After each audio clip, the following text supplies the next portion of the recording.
एक समय में हमारी दुनिया में डायनासोरों का राज था। डायनासोर ने करीब 14 करोड़ सालों तक इस धरती पर राज किया। इन डायनासोर की कई हजार प्रजातियां थीं। इनमें से कुछ शाकाहारी थे, कुछ मांसाहारी।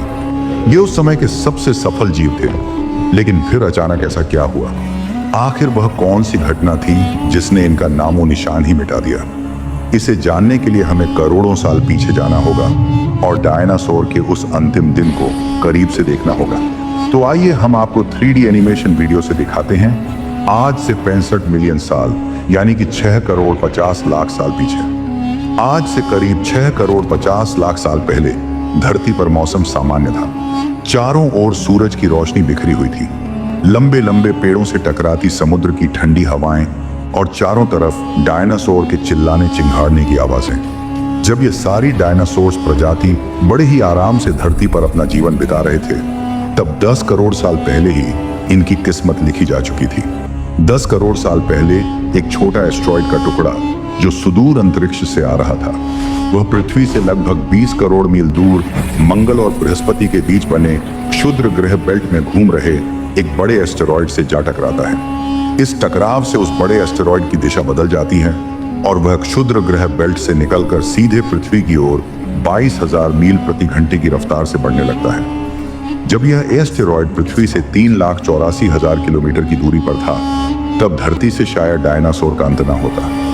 यदि यह एस्टेरॉइड पृथ्वी के उपग्रह चांद से टकराता, लेकिन नियति को कुछ और ही मंजूर था, इसलिए यह बड़ा एस्टेरॉइड चांद के बहुत नजदीक से गुजर गया। 40 किलोमीटर के व्यास वाला 2 ट्रिलियन मीट्रिक टन का यह एस्टेरॉइड प्रत्येक सेकंड के साथ साथ धरती के करीब बढ़ता जा रहा था। यह एस्टेरॉइड जब पृथ्वी के वातावरण के संपर्क में आया तो इसकी रफ्तार एकाएक 70,000 किलोमीटर प्रति घंटा हो गई। पृथ्वी के वायुमंडल में घुसते ही घर्षण की वजह से यह एक भयानक आग के गोले में बदल गया। यह इतनी रफ्तार से धरती की ओर बढ़ रहा था कि सिर्फ 4 मिनट में इसने अटलांटिक ओशन को पार कर लिया। इसकी चमक इतनी अधिक थी कि धरती पर टकराने से पहले ही हजारों जीव आग के इस दहकते गोले को देखकर पूरी तरह अंधे हो चुके थे। ये जीव उस उल्का को देख नहीं पा रहे थे, लेकिन वह उसकी भयानक गर्मी को महसूस कर रहे थे। कुछ ही क्षण में यह एस्ट्रॉइड मेक्सिको की खाड़ी के पास जमीन से टकराता है और लगभग 35,000 डिग्री सेल्सियस की ऊर्जा वाला एक भयंकर विस्फोट होता है। टकराव वाली जगह पर 180 किलोमीटर चौड़ा और 20 किलोमीटर गहरा गड्ढा बन गया। विस्फोट के कारण इस गड्ढे का सारा मेटल और पत्थर आसमान में धूल के बड़े बादल में बदल गए। 16 मिनट 40 सेकंड बाद जमीनी टकराव की वजह से धरती के अंदर चारों ओर 11 एक तीव्रता की भूकंपीय तरंगे उठने लगी। इस वजह से समुद्र में विशालकाय लहरों का निर्माण हुआ और एक के बाद एक सुनामी की लहरें चारों तरफ बढ़ने लगी। भूकंपीय तरंगों ने सभी सक्रिय ज्वालामुखियों को दहका दिया, जिसके कारण जगह जगह डायनासोर का विनाश शुरू हो गया। धरती के महाविनाश की प्रक्रिया आरंभ हो चुकी थी। इस भयानक विस्फोट में रेडिएशन की मात्रा इतनी बढ़ गई कि इसके 800 किलोमीटर के दायरे में आने वाले सभी जीव जलकर पूरी तरह राख के ढेर में बदल गए थे। इस महाविनाश में उड़ने वाले डायनासोर इन जमीनी खतरों से तो बच निकले, लेकिन यह तो महाप्रलय की बस शुरुआत मात्र थी। विस्फोट की वजह से जो लाखों टन मेटल, पत्थर और धूल अंतरिक्ष में गया था, वह ग्रेविटेशनल पुल के कारण ठीक 40 मिनट बाद आग के गोले के रूप में पूरी धरती पर बरसने लगे। साथ ही धूल का एक बहुत बड़ा तूफान 6,000 किलोमीटर प्रति घंटे की रफ्तार से पृथ्वी के दूसरी तरफ मौत लेकर आ रहा था। ये धूल के बादल कई किलोमीटर मोटे थे, जिसकी वजह से धरती पर सूरज की रोशनी का पहुंच पाना असंभव हो गया। गर्म हवाओं का तापमान 100 डिग्री सेल्सियस से ज्यादा हो जाने के कारण धरती पर पेड़ पौधों की लगभग सारी आबादी जलकर खाक हो गई थी, जिसके चलते यहाँ जो बड़े और विशालकाय जीव जीवित बच गए थे, उन्हें भरपूर मात्रा में खाना पीना ना मिल सका। लेकिन यह महाप्रलय किसी अन्य जीव के लिए फायदेमंद साबित होने वाला था। डायनासोर्स का अंत एक नई प्रजाति के लिए सुनहरा अवसर लेकर आया। यह प्रजाति थी मैमल्स की। मैमल्स यानी स्तनधारी जीव। इन्होंने खुद को इस महाविनाश से बचा लिया था। अत्यंत गर्मी से बचने के लिए ये जमीन के अंदर रहने लगे थे और जिंदा रहने के लिए इन्होंने सब कुछ खाना शुरू कर दिया। इतने बड़े महाप्रलय के गुजरने के बाद धरती फिर से सामान्य हो गई थी। सतह पर फिर से नए पेड़ पौधे उगने लगे थे और धरती पर जो 5% जीव बच गए थे, उनमें एडाप्टिव रेडिएशन की प्रक्रिया से बहुत सारी नई प्रजातियां जन्म लेने लगी। योसेन एपॉक में 5 करोड़ साल पहले बंदर जैसी प्रजातियां आईं। इनकी आंखें सर में आगे की तरफ थी। इसी काल में प्राइमेट्स के सर के अंदर एक महत्वपूर्ण इवोल्यूशन हुआ।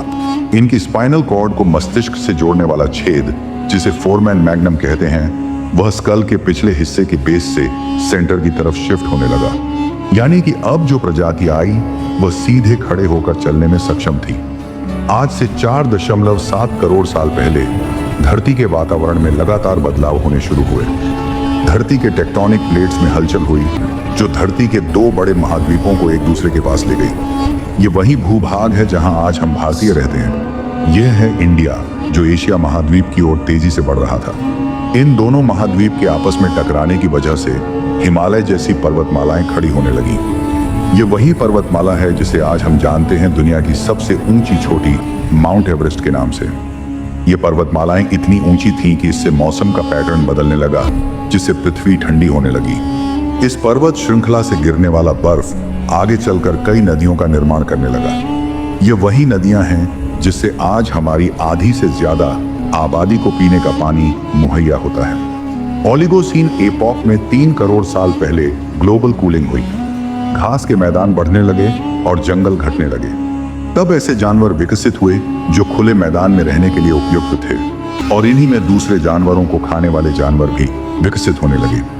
1 करोड़ साल पहले पृथ्वी वह रूप लेने लगी थी जिसे आज हम देख रहे हैं। धरती का वातावरण लगभग पूरी तरह से आज के समान बन चुका था, और धरती के सारे महाद्वीप लगभग पूरी तरह से जाने पहचाने थे। लेकिन परिस्थितियां फिर बदलने लगी। 40 लाख साल पहले धरती की टेक्टोनिक प्लेट में एक बार फिर से हलचल हुई और अफ्रीका के पूर्वी इलाकों में एक नई पर्वत श्रृंखला का निर्माण हुआ। ये थे होमो हैबिलियस।